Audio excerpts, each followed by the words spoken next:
Today I got a must read for everyone 50 years old and older. It's Arthur Brooks's book, From Strength to Strength. 6 hours on audio, okay? And I'm an audiobook guy, if you haven't heard that from me before. A viewer recommended this book to me. He said, Joe, this book sounds like you. And we're going to get into that. Another recommendation I have for you is in the United States, there's the public library has a free app called Libby, Libby, and you get free books. And that's where I read this book, From Strength to Strength. So check it out. It's a must-have for retirees. Free books. So I'm going to review the book in my words, okay? And then plus I'm going to apply them to my life and kind of show some connections there that may sound interesting to you, okay? So let's get into it. Arthur Brooks is a 60-year-old Harvard professor, same age as me. He provides the science, some observation, and personal experience in this book. So a lot of science that I'm not going to go into, but application I will. The book centers on two distinct intelligence curves. Hang with me here. This is the science kind of creeping in. Fluid intelligence and crystallized intelligence. These were defined by Raymond Cattell. I wish they would have picked better names for fluid intelligence and crystallized intelligence, but hey, I'm not a scientist. Fluid intelligence. Basically, it's your ability to reason, think flexibly, to innovate, create, deep thinking, multitasking, rapid mental capacity, and drive for accomplishment towards recognition, towards acclaim, towards the next goal, okay? The science predicts that is going to peak between 35 and 50, okay, years old, and then dramatically drops off. So there's a curve. It gets better, and then drops off. Okay, think of Nobel Prize winners, nearly all fit in that window. Charles Darwin goes into great detail on him. Steve Jobs, Bill Gates, think Silicon Valley and building new businesses. Those are predominantly younger folks in that fluid intelligence arena, okay? For me, I was an engineer. I went into leadership roles. I was a global change agent on reliability maintenance, plant manager. That was the fluid intelligence curve I was on. It was a career of accomplishment, challenges, new challenges, new accomplishments, and just one goal after another with some recognition associated with that. And I think a lot of you in this audience can relate to what I'm saying there. Been accomplished individuals on the fluid intelligence curve, okay? But as we know, and as we grow, our brain changes. We are not at the peak of fluid intelligence as you get into your 50s. You're starting, everybody's different, but as a general rule, it really starts to peak and then go down dramatically in your 50s, okay? Make sense?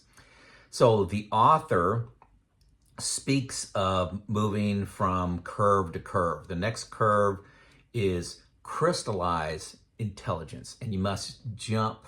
His premise is you jump from fluid intelligence to crystallized intelligence. Crystallized intelligence is beginning to peak in your 50s, okay?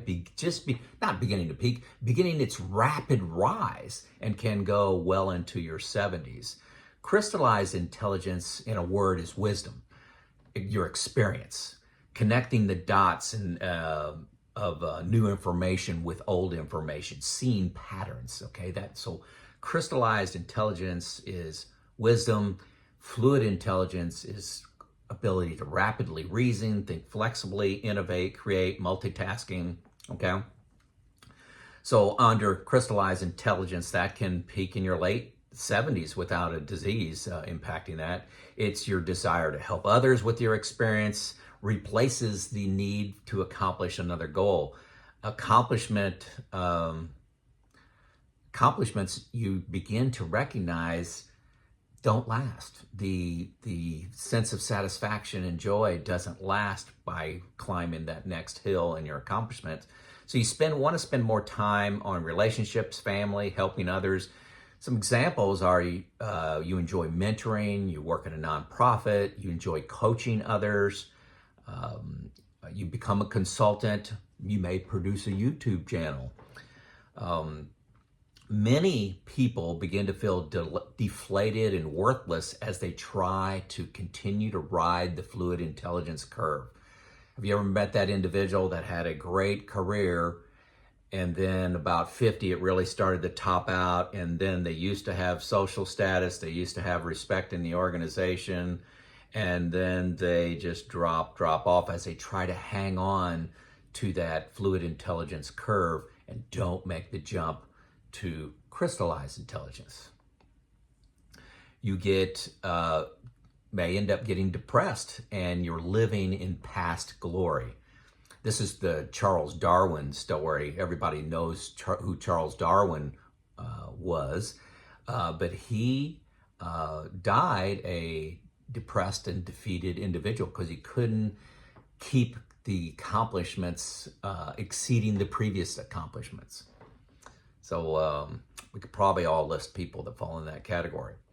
However, if you jump curves, you can attain great satisfaction, purpose, and fulfillment. May not get worldly goods and acclaim, but you may make the difference in a teenager, a 20-something, a 30-something individual that by your wisdom and guidance, you may be able to help them. But you're not going to be creating the next iPhone. So I thought this was fascinating because this is kind of my story. I retired at 54 at the peak of my career. Most people thought I was crazy. I was at the peak of my game.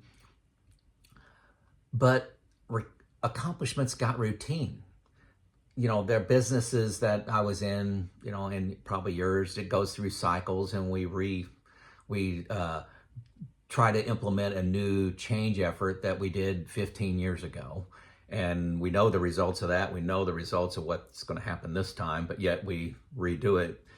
Also, accomplishments, you know that right behind this accomplishment, there's another mountain. There's another accomplishment that needs to happen. And I got joy, and you've heard me say this in earlier videos. What I loved about my job is coaching and mentoring the next generation, finding great leaders of the future and that diamond in a rough and polishing them up so that they can excel, and some even excelled past my career. I jumped curves. That's what I did. I jumped curves and didn't even know what I was doing. My YouTube channel is the path I'm currently on in this crystallized intelligence. I'm passing on my experience going through retirement, making the decision to retire, decisions I made, things I would have done differently, looking back 6 years on my retirement date. Who knows what I'm going to be doing next, but my YouTube channel is that. If I'm aware for my next journey that I'll go on someday, it should be on this crystallized intelligence curve, because that's where I'm still yet to peak. Okay, hopefully that makes sense. Why is this required reading? Well, I stumbled through my journey. Fear, worry, and second guessing were rampant as I was 52, 53, 54. I'm thinking I'm blazing a new path, and here's a freaking book that says this is normal. It's normal to get joy when you jump curves. It's normal on the first, on the fluid intelligence your drive is all around accomplishment and innovating, doing new things. And as you mature and age, your brain changes and you're more, get a sense of fulfillment and satisfaction from your crystallized intelligence. So the author details actions to help navigate that transition instead of, like me, stumbling through it and second guessing myself. I would have loved to have light shown on this new path by reading this at 50.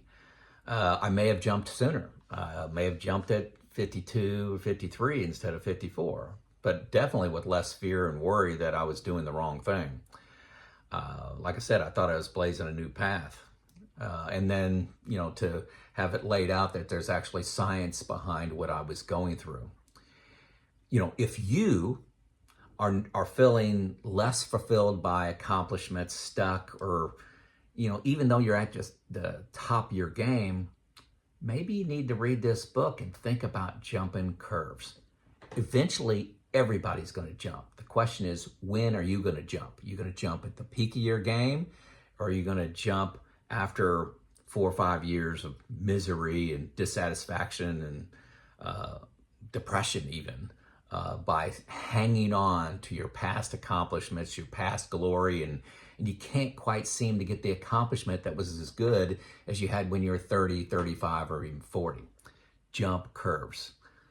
So another nugget that Arthur Brooks reveals is he talked about a reverse bucket list. First time I've ever heard of this. Let me comment if you've ever heard of a reverse bucket list. We all know what a bucket list is. It's a collection of things we want to do before we kick the bucket, okay? For example, going to all 50 states, going to all the national parks, running a marathon. You all know these accomplishments, okay? And that's a lot of people, hey, I want to ride in a hot air balloon, okay? But he challenges you to annually review your bucket list and take things off of that list that do not lead to lasting joy. On curve 2, the crystallized intelligence curve, where you're peaking. So lasting joy comes from service to others, mentoring, coaching, strengthening your family relationships, your friend relationships, and your faith.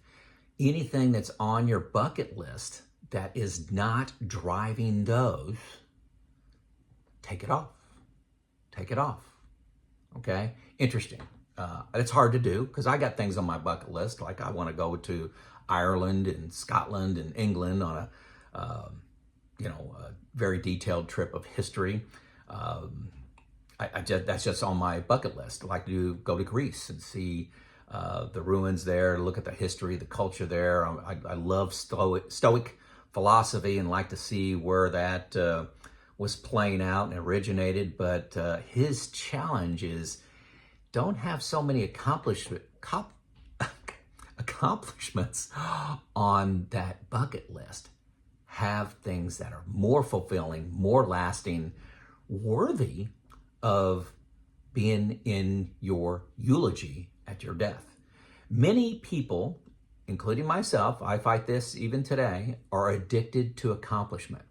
Okay, that did me well over the years. But that is fluid intelligence and staying on curve 1 and will not lead to lasting fulfillment.